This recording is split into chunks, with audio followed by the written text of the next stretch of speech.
சின்ன இன்ஃபர்மேஷன் என்னன்னு பாத்தீங்கன்னா, எங்க சொந்தக்கார வீட்டுல தேவை குடும்பத்தோட வந்து எங்களை இன்வைட் பண்ணிட்டு போனாங்க. சோ அப்ப இவர் தானே குடும்பமா வரணும். நானும் பிள்ளைங்களை கூட்டிட்டு போவாம இவர் மட்டும் வர மாட்டாராமா. இது என்ன விதத்துல நியாயம்? இவங்க சொந்தக்கார தேவைக்குன்னா நாங்க கிளம்பிடணும். எங்க சொந்தக்கார தேவை கூப்பிட்டா மட்டும் இவங்களுக்கு வந்து நோக்கு வந்துடும். கலெக்டரா போற அதுக்கு நானும் கூட வரேன்.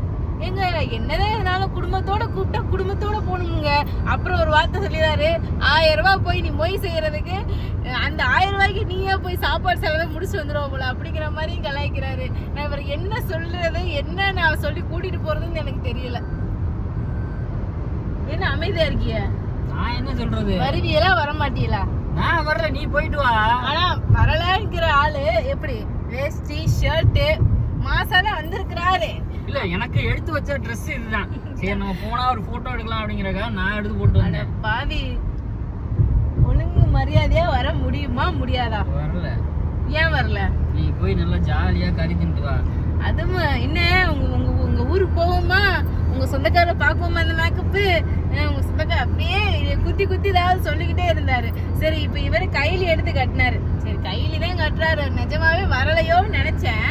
அப்புறம் மொத்தம் வேஷ்டி ஷர்ட் போட்டாரு. இல்ல அதே துவைச்சல் அப்படியே மடிச்சிருந்தோன்னே அப்படியே சுருங்கி இருந்துச்சு. அதனாலதான் நான் அதை கட்டாம சரி ஓகே இதே எடுத்து போட்டு போவோம் அப்படின்னு சொல்லிட்டு இருந்தேன். ஏன்னா வெயிலா இருக்கு, ஜீன்ஸ் பேண்ட் எல்லாம் போட்டோம்னா இங்க கடுப்பாகும். அதனால மதிய விருந்துக்கு தான் போற ஆளு. இப்ப மணி பாத்தீங்கன்னா 2:31 ஆச்சு. இப்ப போய் என்ன சொல்றது, சாயங்கால சாப்பாடு சாப்பிடுறதா இல்ல வந்து போயிட்டு தலையை கட்டி உனக்கே சோறு இருக்காது, போய் மொய் மட்டும் எழுதிட்டு அங்க தட்டுல வெத்தலையும் பாக்கு வச்சிருப்பாங்க. ஆமா, ஒரு சில வீட்டுல வந்து பாத்தீங்கன்னா இது வச்சிருப்பாங்க கூல் ட்ரிங்க்ஸ். சரி சாப்பாடு முடிஞ்சு போன நேரத்துல அந்த கூல் ட்ரிங்க்ஸ் கொடுத்து போறது வில்லேஜ் விடலாம் அப்படின்னு சொல்லிட்டு. வில்லேஜ் இல்ல வில்லேஜா இருந்தாலும் அதெல்லாம் வாங்கி வச்சிருப்பாங்க. சரி எப்படின்னு தெரியல, போய் பாத்துட்டு வா. நீங்க வரையில வர மாட்டீங்க? நான் வரல, என் மயனுக்கு வர நாய் கடிச்சிருக்கு, கறி நீங்க கூடாது. அதனால வீட்ல எல்லாம் எடுத்து சாப்பிட்டியா? இன்னைக்கு சிக்கன் பிரியாணி வாங்கி கொடுத்தியா? எம்டி வாங்கி சாப்பிட்டியா? ஹோட்டல்ல கூட சாப்பாடு இல்லைண்ணா, இதை நம்பிட்டு இன்னைக்கு சமைக்கவும் இல்லை. சரி தேவைக்கு போறமே போயிட்டு இங்க சாப்பிட்டு வரலாம்னு பிளான் பண்ணா இவரோட இதே எனக்கு ரோதனையா போச்சு. அது இவங்க சொந்தக்கார தேவைக்குன்னா நாங்க கிளம்பி வரல. அப்ப இவரும் எங்க சொந்தக்கார தேவைக்கு வரணுமா வரக்கூடாதா? இது நல்ல பழக்கமா சொல்லுங்க. அப்புறம் இதான் ஃபர்ஸ்ட் அண்ட் லாஸ்டா எடுத்துக்கிட்டீங்க மட்டும் வரலன்னு வச்சுக்கோங்க. இவர் சொல்லி நான் உன்னை கூப்பிடவே இல்லை. எங்க நான் வந்து உன்னை கூப்பிட்டான்னு அவங்க தேவை போ, நான் உன்னை கூப்பிடல, நீ கறி நீங்க வந்துருவ என்ன. அதனால எனக்கு அது ஒரு பெரிய பிரச்சனை இல்லை. என்ன உச்சக்கட்ட அவமானமா? இல்ல இது வந்து அவமானம் நான் சொல்ல மாட்டேன். வர முடியுமா முடியாதா? ஏடி வரலன்னு சொல்லிட்டேன். ஒரு நம்ம வந்து ரிலேட்டிவ் வீட்டுக்கு போறோம் வாங்கன்னு கூப்பிட்டா சரி வரமாட்டாரு, சரி அவருக்கு ஷையா இருக்கும் வரமாட்டாரு அப்படிங்கிற மாதிரி நான் மட்டும் போயிட்டு வந்துருவேன். இப்ப எங்க அம்மா அப்பா கூட ஒரு ஃபங்க்ஷனுக்கு தானேங்க போறோம், நீங்க வந்து சாப்பிட கூட வேணாங்க, வந்து நின்னுட்டு வாங்குங்க. அது எப்படி? இப்ப இங்க இருந்து போகும்போது எங்களை கொண்டு எங்க வீட்டுல விட நான் அங்க போய்க்கிறேன்னு சொன்னேன். இப்ப நான் கிளம்பி வந்த உடனே நீங்க வந்து நின்னுட்டு வாங்க சாப்பிட நான் சொல்லுவேன். நான் அங்க வந்து நிப்பேன், வந்ததே வந்துட்டு எங்க சாப்பிடாம போனா என்ன நினைப்பாங்க? வாங்க கை நினைக்காம போக கூடாது. நம்ம வந்து இன்னொரு ஃபங்க்ஷன்ல சாப்பிட்டு வந்தேன்னு சொல்லிக்கிருவோம்.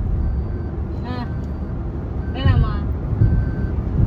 இவரோட நான் என்ன பண்றதுன்னே தெரியல. இப்படியே இவர் என்ன 2 நிமிஷம் வர முடியுமா முடியாதா? 2ல 1. வரல 1000 தடவை சொல்றேன், மறுபடியும் வரல என்ன அர்த்தம்? நம்ம மனசுக்கு எப்படி வேதனையா இருக்கு தெரியுமா? ஒருத்தவங்க வந்து என் ஃப்ரெண்டு வீட்டு ஃபங்க்ஷன் வச்சுக்கோங்களேன், ஆளா வந்துருவாரு. என் ஃப்ரெண்டு வீடுனா வந்துறாரு. அதே என் சொந்தக்கார வீட்டுக்கு வர மாட்டேங்கிறனால நான் இவருக்கு என்ன சொல்றது? உன் ஃப்ரெண்டு எனக்கு ஃபோன் பண்ணி கூப்பிடும் நம்மள வந்து வீட்ல வந்து அழைச்சிட்டு போயிருக்காங்க. வாங்க மச்சான் வாங்க, வந்து வழிய பார்த்து போங்க அப்படின்னு நம்மள வீட்ல வந்து அழைச்சிட்டு போயிருக்காங்கல. அதான் நீ போய் 1000 ரூபாய் மொய் எழுதுறதுக்கு 50 பேரை கூட்டிட்டு போவா. சரி சேர்த்து ஒரு 1000 ரூபாய் கொடுங்க, 2000 எழுதுறேன்.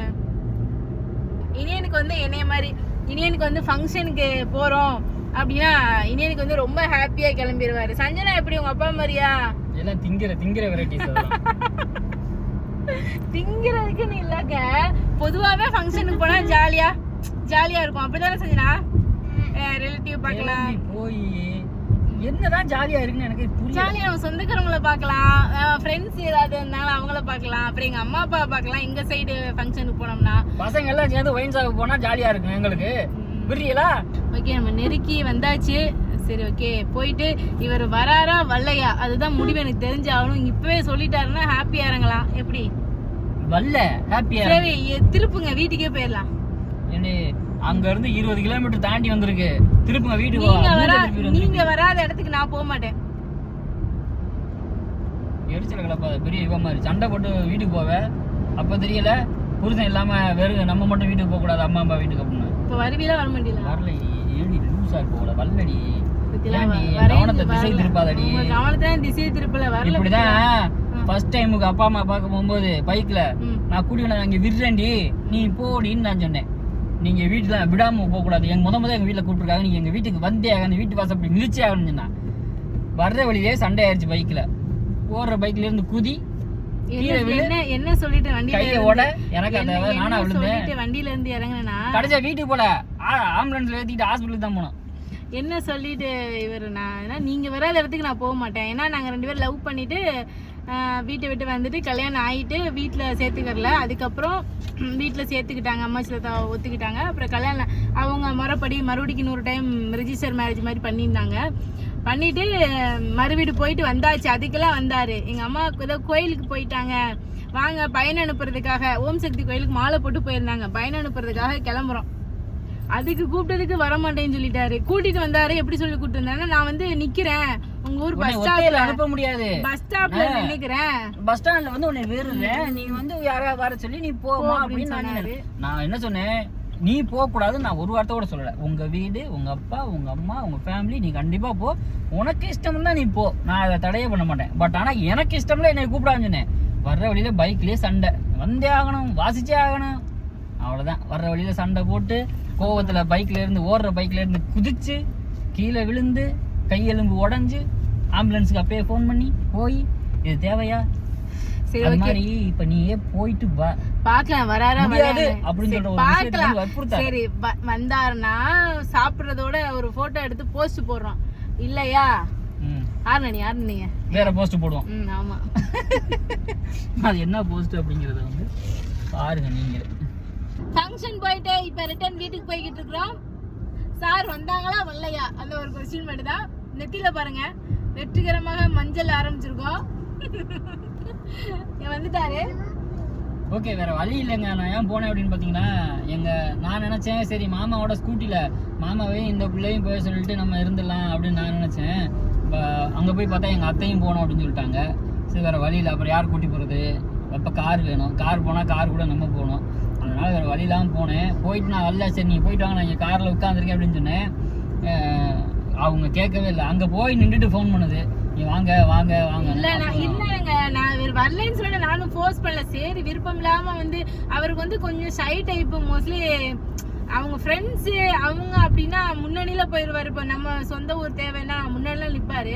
பட் நம்மங்கிற போது புது முகங்கள் பேச கொஞ்சம் ஷை பண்ணுவாரு. சரி நானும் ஒரு தொந்தரவு பண்ணல, சரி வெயிட் பண்றதுன்னா வெயிட் பண்ணுங்க, நான் போயிட்டு வரேன்னா போனேன். பார்த்தா நான் உள்ள போகையில 2:30 ஃபங்க்ஷன் எல்லாமே முடிஞ்சிருச்சு. அப்புறம் எல்லாருமே ஃப்ரீயா பார்த்து பேசுற மாதிரி இருந்துச்சா. அப்ப தம்பி எங்கன்னு கேட்டாங்க. தம்பி கார் நிப்பாட்டிட்டு இருக்கிறாரு. சரி கூப்பிட்டு தான் ஃபோன் பண்ணேன். அப்புறம் இவரும் சரி அவரை கூட்டிட்டு வந்துட்டேன். சரி வந்து தலையை கட்டிட்டு போங்கன்னு சொன்னேன். அப்புறம் வந்து உள்ள தலையை கட்டிட்டாரு. அப்படியே சரி சாப்பிட்டு போங்கன்னு சொன்னேன். அப்புறம் ஒரு எல்லாரும் உட்காந்து சாப்பிட்டுட்டு ஓகே ஹாப்பியா கொஞ்ச நேரம் பேசிட்டு இருந்துட்டு கிளம்பியாச்சு. எனக்கே ரொம்ப ஹாப்பியா இருக்கு. வரவே மாட்டேன்னு சொன்னாரு தெரியுமா, வீட்டுல இருக்கேன்ல. எனக்கே வேதனையா இருந்துச்சு, என்னடா இது, சரி வாங்க போயிட்டு வருவோம்னு ஒரு வார்த்தை கூப்பிட்டதுக்கு வரலன்னே சொல்லிட்டு இருந்தாரு. நீ போயிட்டு வாடி, நான் பிள்ளைய வேணா பாத்துக்கிறேன், அதனால நீ பிள்ளைங்களையும் கூட்டிட்டு போறதா போன்னு சொன்னாரு. அதுக்கப்புறம் பார்த்தா சரி நீங்க வரலைனாலும் பரவாயில்ல, வந்து எங்களை விட்டுட்டாவது போங்க அப்படிலாம் யோசிச்சேன். அவர் கெஞ்சிக்கிட்டே இருக்கல. சார் நம்மளுக்கு மட்டும் இப்ப வண்டி ஓட்டு தெரிஞ்சதுன்னா இவரை ஏன் பார்த்து நம்ம தொங்கிக்கிட்டு இருக்கணும், நம்ம பேசாம வண்டி எடுத்துட்டு வந்து ரோட்லயே தொங்கிடலாம் அப்படின்னு நினைச்சீங்களோ? வண்டி எடுத்து இவரு தொங்கணும், நம்ம ரோட்ல வண்டி எடுத்து நம்ம ரோட்லயே தொங்குவோம், வண்டி ஓட்டிட்டு வந்திருக்கலாம். நீ தைரியமாயிரு, நீ பெரிய டிரைவர் ஆகலாம். எல்லாரும் ஓட்ட தெரிஞ்சா ஓட்டுறாங்க, அப்படியே கத்துக்கிறது தாண்டி. அப்படி நம்ம ஓட்ட கூடாது, நம்ம வந்து ப்ராப்பரா எல்லாமே வண்டி ஓட்டணும். நீயா ப்ராப்பர்ங்கிறது உனக்கு தைரியம் வராம என்னைக்குமே வாழ்க்கையில ப்ராப்பரே வராது. நீ தைரியமா என்னைக்கு ஒரு நாள் நீ ஓகே கான்ஃபிடென்ட் நம்ம அப்படியே மூவ் பண்ணி பார்ப்போம், யாரோட அட்வைஸ் எல்லாம் ஓடி பார்ப்போம், நீ என்னைக்கு நினைக்கிறியோ அன்னைக்குதான் உனக்கு அந்த தைரியம் வரும். தைரியம் வந்தாதான் உனக்கு வந்து அந்த எக்ஸ்பீரியன்ஸே வரும். அது வரைக்கும் ஒருத்தர் சொல்லிக் கொடுக்க ஒருத்தர் வந்து கைடாவே வச்சிருந்தோம் அப்படின்னா கடைசி வரைக்கும் கைடு வச்சுட்டே இருக்க வேண்டியதான். சரி, ஓகே. ஹாப்பியா வீட்டு விசேஷத்துக்கு போயிட்டு வந்தாச்சு.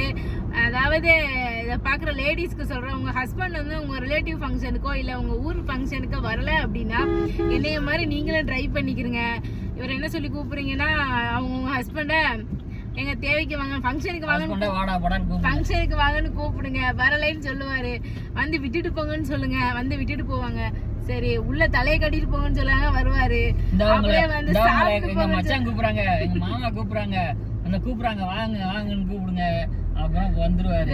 வேற வழியில சரி வந்துருவாரு. அப்புறம் அவருக்கே அந்த இடம் வந்து கொஞ்ச நேரத்துல பழகிரும். சரி, அப்படின்னு இவர் நம்ம கூட சகஜமாயிருவாரு. அப்படித்தானே ஆச்சு. நல்ல ட்ரிக் தான். அது வந்து நீங்களும் ஃபாலோ பண்ணிக்கிறீங்க, உங்களுக்கு யூஸா இருக்கும். அதுதான் இந்த வீடியோல முக்கியமான குறிப்பு. ஏன்னா ஸ்டார்டிங்ல என்ன சொன்னேன், வராரா வரலையா அந்த ஒரு ட்விஸ்டோடய கொண்டு போனேன். ஃபைனல் வந்து வந்துட்டாரு, கூட்டிட்டு போயாச்சு. ஓகே, ஜாலியா ஃபங்க்ஷன் மூடு முடிஞ்சிருச்சு. ஓகே, விடைபெறலாமா? ஓகே, விடைபெறலாம். ஓகே, பாய்.